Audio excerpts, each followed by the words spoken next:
Finally আমরা চলে এসেছি ঝাড়গ্রামেতে সেই সিং ধ্বংসার খোঁজে। আপনারা অনেকেই জানেন আমাদের ওরলি গ্রামের মা কালী সিং বাজনা রয়েছে। ঝাড়গ্রাম লাস্ট বর্ডার ইউটিউব চ্যানেলের পক্ষ থেকে আপনাদেরকে সুস্বাগতম জানাচ্ছি। আপনারা অনেকেই জানেন, আমিও আগের ভিডিওতে দিয়েছিলাম ওরলি মা কালী সিং বাজনায় 6টি ধ্বংসা ছিল, কিন্তু আজকে আমরা ঝাড়গ্রাম এসেছি আরও 4টি লাগার জন্য। ফাইনালি আমার বন্ধুগুলো এখন ধ্বংসা চুজ করছে, চুজ মানে পছন্দ করছে আর কি। দেখা যাক আমাদের কপালে কোন চারটে ধ্বংসা রয়েছে। তো চলো বেশি বক বক না করে ভিডিওটা শুরু করা যাক।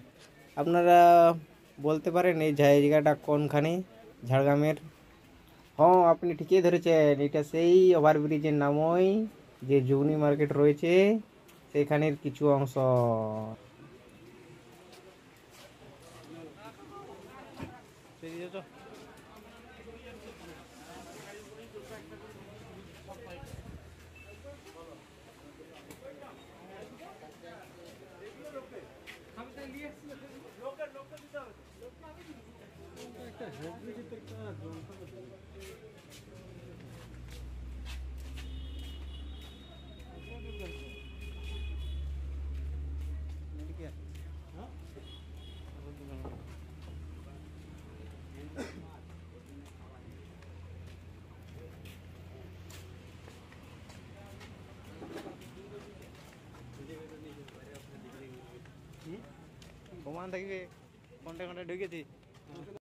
আমরা গ্রামের ছেলে, তাই শহরগুলোকে অনেকেই ভালো লাগে। আর শহরের মধ্যে দিয়ে যে নানা রকম দৃশ্য দেখতে পাই আমরা, নানা রকম দৃশ্য বলতে যেমন এই দেখুন, এই কাকু আমাদের চারা গাছ বিক্রি করছে।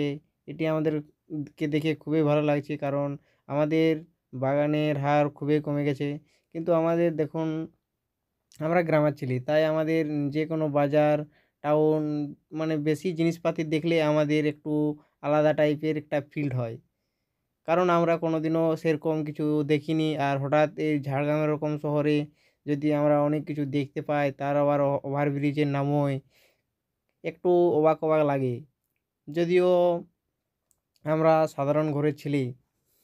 হ্যাঁ, আমি মানছি সবার সঙ্গে মিশতে গেলে সব রকম কাজ জানতে হবে বা সব রকমই সব কিছু করতে হবে, কিন্তু তা বলে আপনারা দেখতে পাচ্ছেন এখানে দেখুন ওভারব্রিজের নামও যে একটি বাজার রয়েছে, বাজার বলতে সবজি বাজার, সেখানে দৃশ্যটাও কিন্তু খুবই সুন্দর।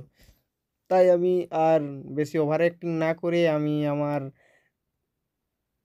ফোনের ক্যামেরা দিয়ে ভিডিও করতে আরম্ভ করলাম। দেখুন এখানে একটা কাকু তাল কাটছিল, কারণ এখানে তালও বিক্রি হয়। আমি তো ভাবতেই আমার অবাক লাগছে যে আমাদের গ্রামীণ যে পরিবেশে যেখানে তাল গাছ প্রচুর, সেখানে কিন্তু ঝাড়গ্রামের এরকম শহরে তালও বিক্রি হয়। এখানে নানা রকম সবজিপাতি বিক্রি করছে কাকিমা জেঠিমা।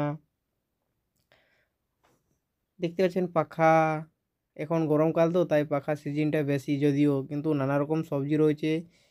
কিন্তু সব থেকে বেশি যেটা এখানে রয়েছে লটারি। কিন্তু আর বেশি ওভার অ্যাক্টিং না করে আমি দেখতে পাচ্ছি যে আমার এখানে ট্রেন লাইনটি রয়েছে। ট্রেন লাইনটি কি হয়েছে জানি না, এখানে অনেকগুলো শ্রমিক কাজ করছে। ট্রেন লাইনের মনে হয় কোনো ক্ষতি হয়েছে, তো এখানে দেখতে পাচ্ছেন ট্রেন গেটটি, এখানে মানুষ পারাপার করছে, কিন্তু এখানে পারাপার করাটা খুব ভয়ানক বলতে পারেন। কিন্তু এখন যেহেতু ট্রেন আসেনি তাই পারাপার করছে, কিন্তু ট্রেন লাইনের কী হয়েছে আমি সেটা বলতে পারছি না। আমার স্বপ্নের বাইক কেটিএম, এটা দেখার পর আর আমি কেটিএম বাইক কেনার কথাই ছেড়ে দিলাম। তো ওভার অ্যাক্টিং না করে আমি পৌঁছে গেছি সেই আমাদের হল রুমে, যেখানে ধ্বংসা রয়েছে। এখানে কিন্তু এটা দোকান নয়, এখানে আমাদেরকে নিয়ে আসা হয়েছে। এখানে নানা রকম যন্ত্রপাতি রয়েছে, এখানে এটা বলতে পারেন গোডাউন। এইটা দোকান নয়, এটা ওর বাড়ি, এটা হচ্ছে ওর বাড়ি। এখানে 4টি রুম রয়েছে, 4টি রুমের মধ্যে ধ্বংসা নানা রকমভাবে বিছানো আছে। শুধু যে ধ্বংসাই আছে সেটা নয়, এখানে নানা রকম যন্ত্রপাতি রয়েছে। আপনি যেটা নিতে চাইবেন সেটাই। তো এখানে আমি আগেই বলছি যে এটা কিন্তু দোকান নয়, এটা হচ্ছে ওর গোডাউন। তো ঝাড়গ্রাম ওভারব্রিজের সামনে যে দোকানটি রয়েছে তার গোডাউন। আপনারা আপনারা অনেকেই হয়তো দোকানটি দেখেছেন কিন্তু তার গোডাউনটি দেখেন নাই। আপনাদেরকে এই যে গোডাউনটি দেখালাম, তো আমাদের এখানে বিল হয়েছিল প্রায় 15,000 টাকা মতন। আমরা 4টি ধমসা নিয়েছি আর একটি টাসা, এগুলোই নিয়েছি। আমাদের বাকি যন্ত্রপাতি রয়েছে ঘরে, তাই আর আমরা বেশি কিছু না নিয়ে এবছর আমরা 4টি ধমসা একটি টাসা নিয়ে বাড়ি চলে এলাম। তো ওভার অ্যাক্টিং আর বেশি না করে আমার আমি আর বেশি কিছু না দেখাতে পেরে আমাকে দুঃখ লাগছে, কিন্তু যদিও আমার এই নিউজ যদি ভালো লাগে থাকে তো লাইক কমেন্ট সাবস্ক্রাইব করতে ভুলবেন না। এতক্ষণ ভিডিওটা দেখার জন্য অসংখ্য ধন্যবাদ।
তো ফাইনালি আমাদের কেনাকাটা সব শেষ। তো আমরা এখন বাড়ি যাওয়ার জন্য রেডি, তাই আমরা ট্রেন গেটের সামনে দিয়ে আমরা পার হচ্ছি এখন। এই যে আমার কিনে একটা ধমসা আর ওই আগে 3টি ধমসা রয়েছে, আপনাদেরকে দেখাতে পারলাম না, যদিও আগে ভাবিনি যে এরকমভাবে একটা ভিডিও করব, কিন্তু তারপরে মনে মনে ঘর আসে ভাবলাম যে এরকম ভিডিও করাটা একটা ঠিক হবে। সব শেষে যখন আমি বাসে উঠে যাই তখন আমার বাসের এই দৃশ্যটা দেখুন। আমরা আছি এখন হুডে, তো হুডের ওপর দিয়ে আমরা যে ট্রেন লাইনটা পার হচ্ছিলাম, তো তখন দেখতে পেলাম যে একটা ট্রেন আসছে। তো আপনাদেরকে দৃশ্যটা দেখাচ্ছি, দেখো আমরা ওপরে যাচ্ছি, না ওই ট্রেন যাচ্ছে। ঝাড়গ্রামের এই স্টেশনটার জন্য খুবই বিখ্যাত। ওপরে বাস, এমনি মোটর সাইকেল সবই পার হয়, আর ট্রেন নিচে কিন্তু ট্রেন।